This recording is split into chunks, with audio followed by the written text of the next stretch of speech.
Okay, welcome guys. Now, one of the first questions I want to ask here is, have you ever seen wire get twisted this much? This much when you're trying to wire up a building. Let me know how you solved it in a comment section. It can get more hectic than this. Okay, so here we go. How do you wire up a building that you didn't pipe? That is another second question.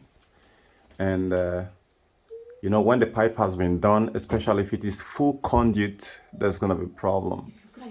You will have to really crack up your head to. So here, I'm not making anything up. You guys can see it. The knockout box, there is no wire inside. You look at it.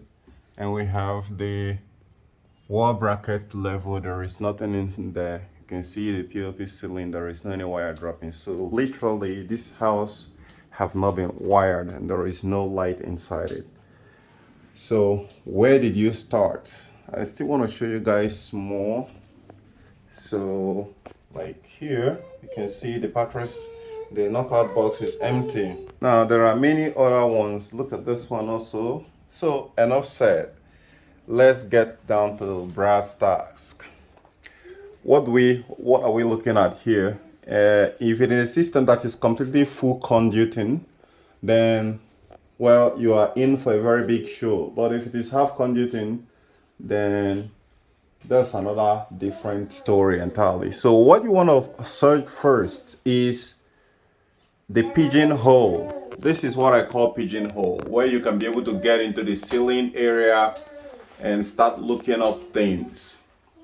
And it gets crazier. But after locating the pigeonhole, now the next place you want to find is, where does the power source gonna be coming from and where is it going, which is very more important. So a nearby, possibly most often times, like I said, where is the power coming from and where is the power going, more importantly. Now for this very house here, this is the kitchen area. Where are you going? Go back. The kitchen area, and a lot has not been done here, you can see. But if you look at it here, if you see something like this, then that is the two possible way for this very one here. So we'll have a consumer unit here, which can serve as the distribution board.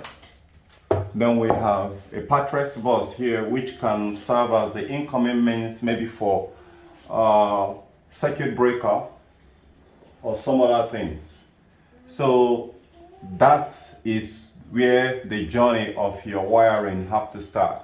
The first thing is here, you have to lose here, and that is where you draw the power into the ceiling. So one person gotta be up and one person gotta be down.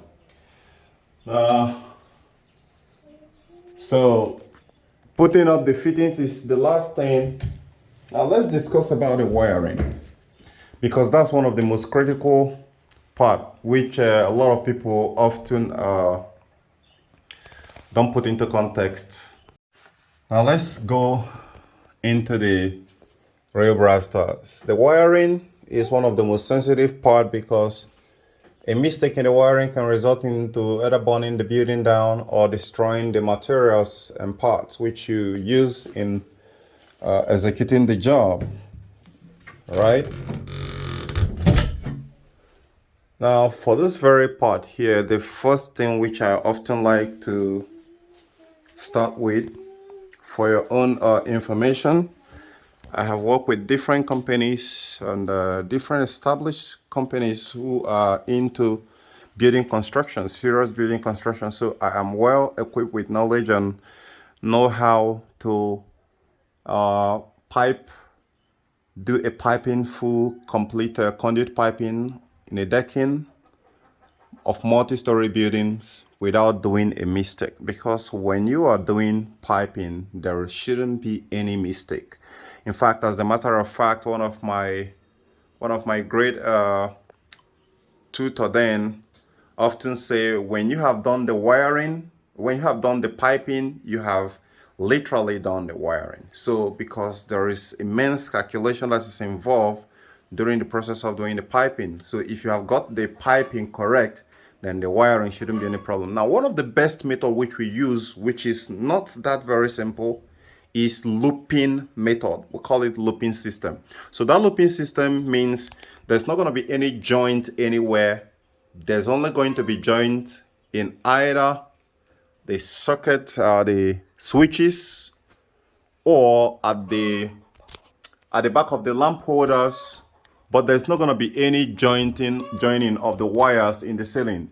Most of the times it can actually save you some money, but it's actually where problems start, because when you start having a problem, to trace it is going to be issue, and it's most of the times where fire can actually start from. So the best thing is the looping system. So that looping system is to ensure that every joint you make terminate either on the switch or at the back of the lamp holder, so that it can help you in troubleshooting and maintenance in future. Hope that is clearly understood. So the next question, which I'm certain that most of you are going to be asking, is where do you start the wiring, especially when you are not the one who did the piping, right? That is one of the most interesting part of this whole video.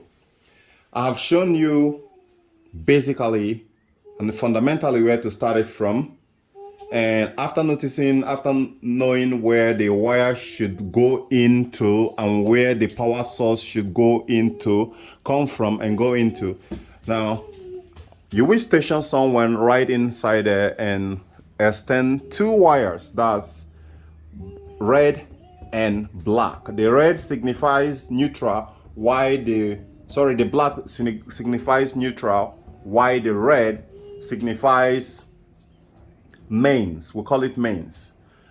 Now, when the two wires are coming here, let's say the first thing you want to check is you want to establish exactly where you want to feed first. Like for instance, this guy did a very big mistake, some kind of a hell of a mistake.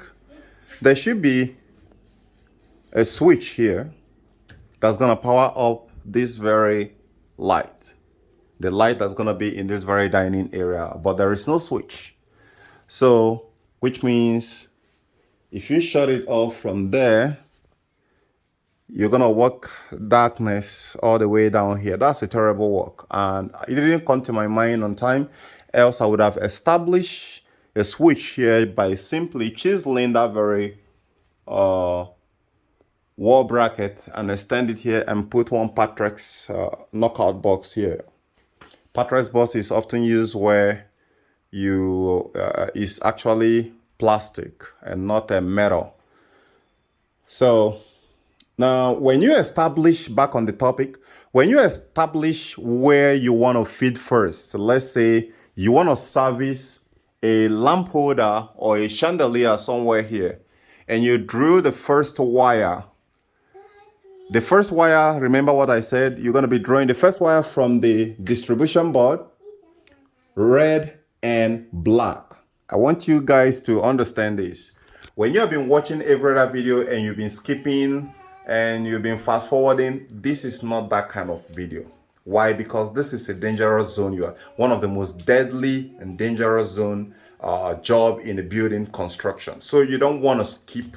You don't want to do anyhow. You want to leave this very video until when you have time. You want to make sure you fully understand everything I said here without making a mistake. Now, when you drew the first two wires, red and black, from that place, from inside that room there, depending on what you want to service. If you want to service a socket, the best practice is 2.5 mm. And also it depends on what you want to power up with that very socket. If it is a typical Nigeria wire, which is a very good original wire, you can actually use 1.5 to power up your socket outlets. And these days, from the previous time where you can use 100 watts to 200 watts at home and have up to like 10 lights or 6 point of light in one circuit, which I'm going to explain to you what circuit means. It's not just a closed system like you know in electronics. In electrical terms, in home electrical terms, it is a different ball game. I'm going to explain all this in another video. I will explain what circuit means. I will explain what branch means. So that you understand it. When I'm talking about branch, circuit, termination, you will understand what I'm talking about. And let's go into the real show. So when you take up the two power coming from the distribution board, the red one is called mains. The black one is called neutral. Now, which one do you want to service? If it is a socket, a power socket that's going to be servicing AC unit, you're going to be needing 4 mm, 4 millimeter. When you hear mm, that is the millimeter of the wire gauge. You're going to be needing 4 mm to do that correctly. Most often times, the socket is often terminated just slightly on the side of the window, most often times up, not lower, because the AC system is often at the top of the window. So at top of the window level. Then if you are servicing a lighting point, in these days, technological advancement that uses LED bulbs, what you just need is just few lights, no, not even few light. Even when you're using LED bulb, these bulbs, these LEDs, technically speaking, take less energy and therefore they are react back. There is what I call react back. When you connect electricity to any appliances, there is that spark it makes. I call it react back. The react back is very low, right? So because the react back is very low, it doesn't pull a lot of energy from the source. And since it doesn't pull a lot of energy, 1 mm, that's 1 millimeter cable thickness, is good enough to actually service the lighting point. But however, there is a twist to it. If you are going to be looping different circuit, let's say you are going to be looping 2 circuits in one of those wire, in that single wire, then I advise that the first wire you're going to be drawing from the distribution board or the consumer unit should be 1.5.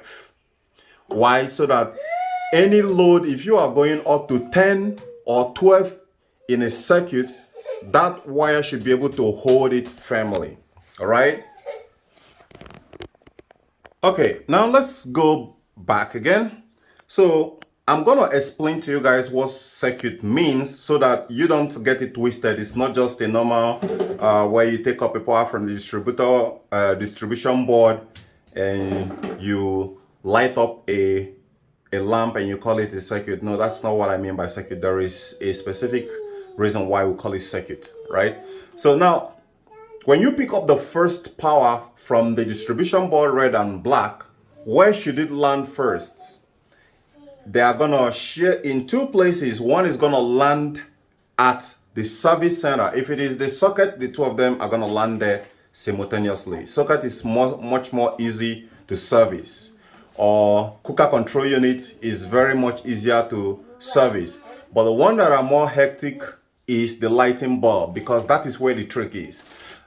You're gonna extend the red and black, and the neutral is gonna stop at the service center.